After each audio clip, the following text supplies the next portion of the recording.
If that guy was a half-decent shot, the VIP would be dead now. If they were outside the vehicle, walking alongside, as soon as he fired his first couple of shots, they could have reacted instantly to that and taken that assassin out. This is a classic example of what not to do when bodyguarding someone.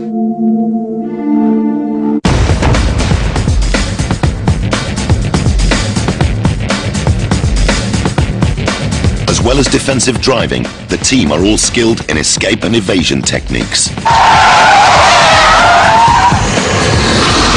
This means being highly trained in keeping the principal safe, even when the convoy comes under direct attack. Remember, our team have a plan of action for every situation. The #1 rule is, always keep moving.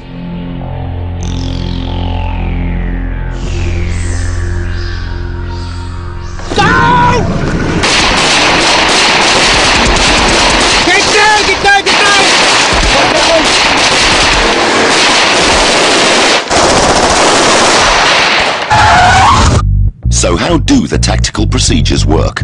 The team are trained to spot potential hazards. Johnny at point alerts the team to a potential threat.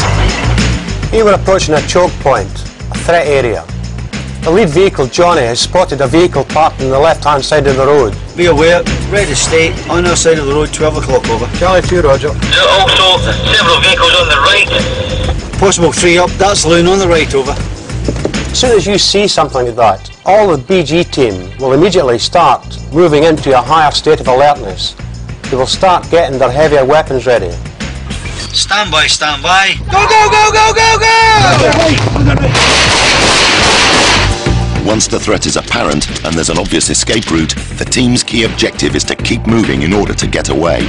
No close protection team is going to stop and have a firefight in a situation like this.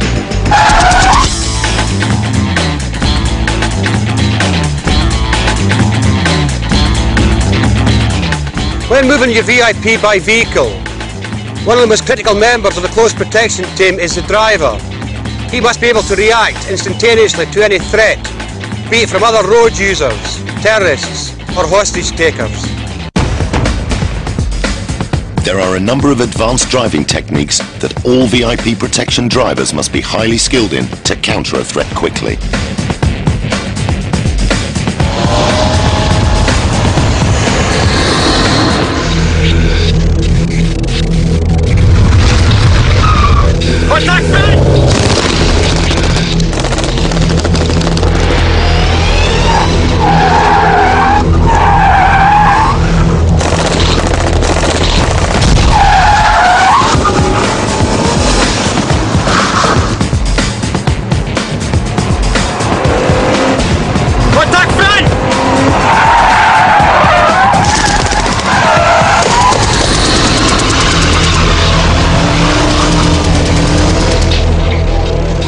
Just remember, these techniques have taken years to perfect. And if you try this, you may end up killing yourself.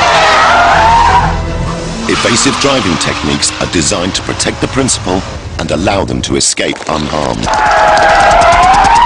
But an elite VIP protection team will always aim to counter the threat. This means anticipating what the bad guys will do.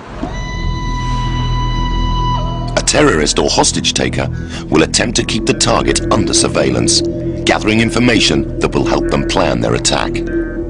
This may involve wrecking the surrounding area and attempting to follow the convoy. Counter-surveillance measures would involve the use of decoy vehicles and undercover operatives on the ground. The use of decoys is a well-used US Secret Service tactic. It looked as if it was the president's plane, but there was just a long wait. No Bill Clinton emerged. It was a decoy because of the fears of potential terrorist attack.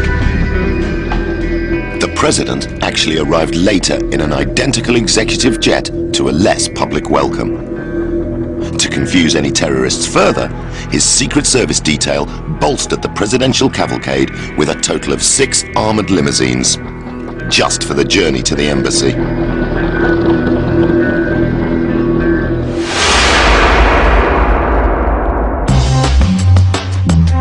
The team are 20 minutes away from the British Embassy. Up to now, things have gone smoothly. But Mac suspects that they're being followed. Charlie 1 and 2 from Charlie 3, be aware. Sighted black Audi. It was behind us going back a few miles ago. It reappeared on the scene again, be aware. If you see a suspicious vehicle behind you, what you can do is throw in some counter-surveillance tactics. Very, very simple ones. The next time you come to a roundabout, instead of going around the roundabout and peeling off on your route, go around the roundabout 2 or 3 times and then peel off en route. Do a 360 of this roundabout. Charlie, roger. If the vehicle is still following you at that stage, then you obviously know that he's there for no good. If the team suspect they're being followed, the first thing they'll do is run a plate check with the local police to find out more about the owner. And if necessary, ask the local traffic police to apprehend them. Charlie 1, Charlie 2 from Charlie 3. The dark blue Audi has peeled off right. Clear. For now, the threat seems to have faded, but what if this was the beginning of a real attack?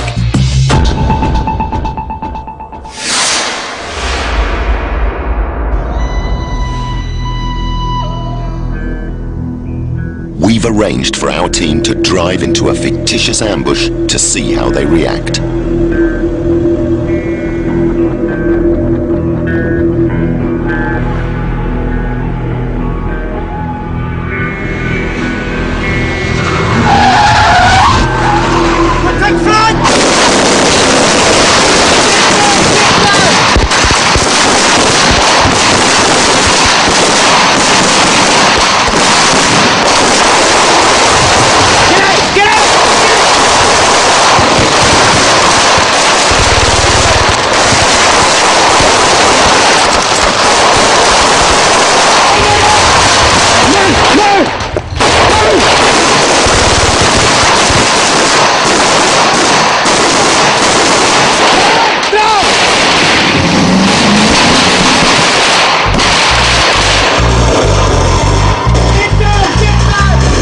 In this instance, we've come across a well-prepared and planned ambush.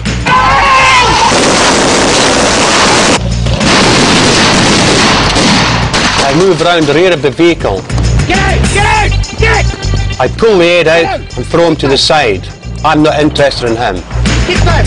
I then take out the minister and get her down into some cover behind the rear of the vehicle.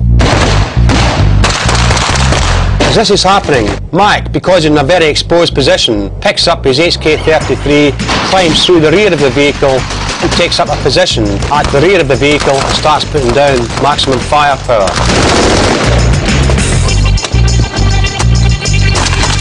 The reason they're grabbing these different weapons is because they're higher powered and longer range. Right, move! Move! As soon as I feel there is enough firepower going down, I will then move the minister around to Johnny's vehicle.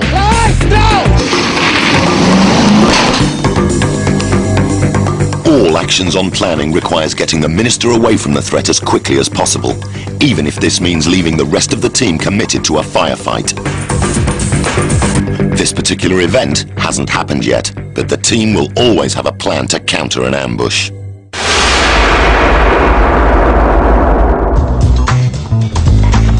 For now, the ministerial visit is going to plan, and the convoy are about to arrive at the British Embassy.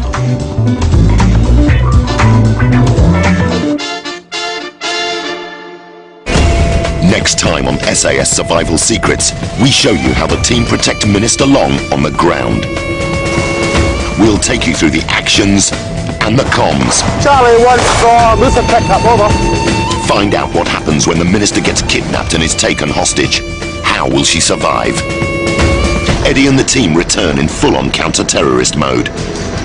We look at how to plan and mount an immediate action hostage rescue mission.